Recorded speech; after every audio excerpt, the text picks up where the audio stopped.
I'd now like to talk about hope and denial, and I have two questions I'd like us to address.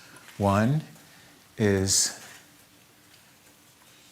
when does hope become denial, and how to prevent hope from becoming denial? Does that make sense? Yeah. When does hope become denial, and how to prevent hope from becoming denial? And I'm going to bring up one other question too. Why do you still need to hope? So I'm going to start out with that question. What did hope do for you, and what does hope give you? Gives me purpose. Purpose. Motivation. Motivation. Direction. Resilience. Persistence. Faith. All that stuff makes sense? Okay, all right. Motivation, determination, faith, commitment, direction. That's what hope does for you. Okay? When does hope become denial?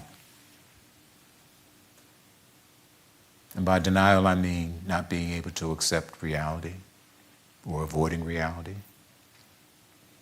So when does hope become denial? When you fear failure. When you feel failure. Yeah, that might be a motivation to stay in denial, right? So hope can make you can stay hopeful because you're afraid of failure. When does hope become denial?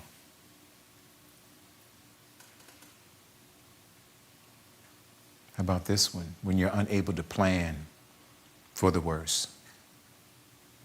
How about when you're not able to confront the problem? How about not being able to tell the children that they're not going home? Okay? Yeah. So, here's some examples of when it becomes a problem. Unable to plan for the worst, unable to see or accept the problem or situation, especially when it's coming right at you. You just see it and you're still avoiding it. Ignore or excuse the warning signs. You see the bright lights, it's just coming at you, but you're still going to ignore it because you're going to be so hopeful. Your hope blinds you. Avoiding disappointments by not admitting or accepting a situation. That's the comment that you had said. You avoid the failure. So you hope and you stay hopeful because you don't want to have to admit that there's been a failure, that your plan isn't working. Making excuses to avoid disappointment, changes, or seeing a problem. Enabling is a big part of that. When you see someone who's got a problem and you're not willing to confront them with them, and in fact you're making it easy for them to avoid dealing with the situation, yeah, that's when hope can become a problem. Avoid confronting the sources of the problem. Who may be the source of the problem? Birth parent. Okay. So you avoid confronting the birth parent about not attending parenting classes, not going to rehab, not following through with treatment, not following through with visitations. So you avoid it because you're hopeful. And then avoid preparing others for the disappointment. Who's this other I'm talking about? The child. Yeah. Because you don't want to deal with their pain. You don't want to deal with their loss. You don't want to deal with their disappointments. Here are some sources. Wanting the children to go home. That could be a big reason for why you want to stay hopeful. Expecting the birth parent to accomplish, they're going to do it. That can keep you hopeful. Caregiver, and the other one, I love this third one. Caregiver hope of resuming and pursuing previous lifestyle and goals. The hope that you're going to get on with your life. That can keep you hopeful. Even when it's right smack in your face, that it's not going to happen, but that keeps you trying. And not wanting to appear as a failure or disloyal to the birth parent. To give up hope and to admit that birth caregiver isn't going to get it together is to give up on them. And if they're a failure, then that means that maybe who else is a failure? Me. Yeah. So you want to avoid that. And then you may even have to confront them about not doing what they said they're going to do. So it's back to that again. And then the child's hope of reunification, their hopes can kind of keep you hoping too. You don't want them to be disappointed. So here's some cues for yourself. These are the things that you need to listen out for. These are cues around verbal things or mental thoughts that you might be having to let you know, hey, maybe I'm in avoidance, maybe I'm in denial. I know my son, he'll get it together this time. You hear yourself saying that? Take a step back. Take a step back, I know my daughter, she'll get it together this time. You need to step back and say, how many times have I said this? That's the question you have to ask. How many times did I say this? When is enough enough? When am I going to accept the fact that it may not change? Or how about this one?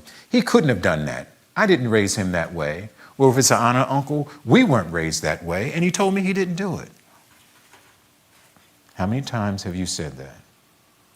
Who is that making feel better, you or the birth parent? I'm looking forward to the kids going back with their parents. I don't plan to be taking care of kids for the rest of my life. That becomes a problem when you can't plan for the worst. That's when that becomes a problem. When you're saying that so that you don't have to start thinking about them not getting it together, you not pursuing your life, and you coming up with what you're going to have to do in case they don't, that becomes a problem. You and the agency want her to fail. It's your attitudes that make her give up. You don't want her to get the kids back. That's why she's not cooperating. If you find yourself thinking that or saying that, who are you making excuses for? That's the question you need to ask. Am I making excuses? Am I scapegoating the agency? I don't want to crush the children's hope of returning home, especially after the parents have made so many broken promises, avoiding the children's pain. But you're setting them up at the same time. That's when it becomes a problem, is when you end up setting up the children to deal with something that's unavoidable. I don't want my son to think I've given up on him and believe the things that they're saying about him or her. So no, I'm not going to adopt. I'm not going to pursue guardianship. I'm not going to, pursue becoming a foster parent. Because if they know that I'm going to do that, they're going to think I gave up on them. But the problem there is when you start putting the needs of the caregiver, of the birth parent, before the child, that's when hope becomes a problem. Because now you're more concerned about what that birth parent is thinking and what other family members are thinking and what the extended family is thinking. You're putting that before the needs of the children for a permanent home, for a permanent plan, for stability. So here are your goals. You've got to be able to implement those plans even if you don't think it's necessary. Sometimes your hope gets in the way. Remember that statement? He didn't do that. He wouldn't hurt the children. He's not using. I don't need to supervise these visits. So you don't put the safety plans in place because of your hope. So the challenge for caregivers is putting that plan in place even if you don't think it's necessary. Planning for adoption, planning for guardianship, planning to become the foster parent, implementing the supervision plans, putting them in place even if you don't think they're necessary. Develop concurrent and alternative plans, again, when you don't think it's necessary. Know when and how to engage the child in alternative planning. You need to know when it's time to tell them what the reality might be. You need to know when you have to engage them and take them through a loss and grief process, even if you don't want to. And then not projecting your hopes onto the child or the birth parent's hopes onto the child. There's some hopes that you need to keep to yourself and not share with the children. And I'll talk a little more about that. And then reinforcing the children's feelings of being protected and believed. You have children that are in your homes that have experienced trauma of some type. And part of the trauma of healing is them disclosing and sharing with you what happened to them. But guess who may be the source of the trauma?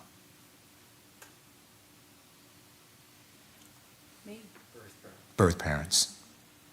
If that child feels as though you're going to be angry at them and that it's not safe for them to talk about the birth parents, they won't disclose, which affects their healing and recovering from trauma. So your hope that they didn't do it, if the children pick up on that, then they may not share with you what happened and disclose. So what do? Here's some goals. These are some conversations you need to have with yourself. You need to make plans for yourself before somebody else does. And your conversation is, yes, we're family and we should be hopeful. But is our hope going to stop us to make plans for our children and for the family? If you don't do it, the courts will. See, the buy-in here for you and the motivation here for you is, if you don't plan, somebody else will. So if you want to stay in control, if you don't want the children to go into care, you've got to step up and make the plans and not let your hopes get in the way of making the plans for guardianship or adoption or becoming a foster parent. You may have to be the one to initiate that, because if you don't take control, someone else will. You've got to hope for the plan. You've got to hope for the best, but still be able to plan for the worst. You've got to do what I call if not, then what conversations with yourself. I hope they complete rehab, but if not, then what? I hope they get the jobs. If not, then what? I hope they find the housing, but if not, then what? I hope that they get through the parenting program, but if not, then what? You've got to be, that way you can have them both. You can keep your hope, but at the same time, you've got to be able to plan for yourself and be able to engage in that if not, then what. That's prevention planning. That's not allowing yourself to get to a crisis. You can already look ahead. And then develop the plans. When will I know it's time to make an alternative plan? What activities by the birth parent, your son or your daughter, will let you know when it's time to plan? How many times, how many chances do I need to go through before the courts and agencies? See, the reason why you have to have this discussion with here and have those two discussions is because our love is boundless. We'll give them so many chances, and you can't help it. It's all part of unconditional love. But you can't help it. It's normal. So you've got to be asking yourself, okay, I think it's okay, and I'm ready to give them another chance, but what's the courts going to do? How many chances are they going to give them? And you've got to think that way. Not projecting your wishes on them. Here's a formula I'd like to give you. You don't give the children hope unless they can handle the disappointment. And that may sound strange. And I learned that from caregivers. How many times there have been so many times when I've seen caregivers not tell the children that the parents were going to come over until when? Until they're there. All right. How many times have I seen caregivers to say, I'm not going to tell them that they're calling until they win? They're on the phone. They don't tell the children that they're going away for the weekend until the parents are where? At the door, knocking. And that has to do with the fact that you don't want to give the children the hopes that when they can't handle the disappointments. That's what that's all about. And you do it instinctively. But you need to bring it to the forefront. Do I need to make a promise, or I need to tell them something that is going to be too dramatic for them to handle and for you to handle, because you're the one who has to do the damage control. You got to pick up the pieces and put them back together when they've been disappointed. Now, when the disappointment is unavoidable, the visit is missed, then you still have to go through. You've heard the conversations. Okay, all right. How many more chances are we going to give them? How long are we going to wait? If they don't show up, what are we going to do? How are we going to handle your hurt? And how are we going to do it in a way that doesn't hurt you, hurt me, or destroy the things around you?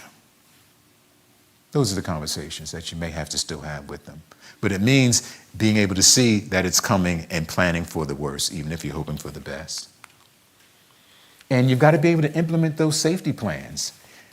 This is a strange conversation, but I think you'll know what I'm talking about. This first conversation has to do with a caregiver who's very attached and loyal to the birth parent. I may not believe he did it, but the agency does. What do I need to do to make sure my son or daughter is not being put in a position of being accused again? Courts and agencies are saying they're abusive and they're neglectful. You don't believe it.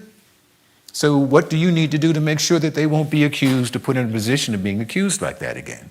That may mean following through with the supervised visits and you're being there when they're there to visit the children. It may mean following through with visitation plans. It may mean following through with the restraining orders or getting the restraining orders so that they're not going to be in a position of being accused. Those are harsh things to do. But this is how you keep the birth parents from being in situations where they're accused again. The second one, though, the very last one is, how do I make the children feel that I believe them and believe that what they're saying is true? Talked about the children going through trauma and having to disclose and to share with you what has happened. It's important that they know, and the verbal conversations are like this. I know things may have happened to you when you were with your mom and dad, and guess what? I'm not going to be angry or think it's your fault that it happened. I'm not going to think that you're telling lies. I'm going to believe you. And I know you know I love mom and dad, but you need to know that you come what?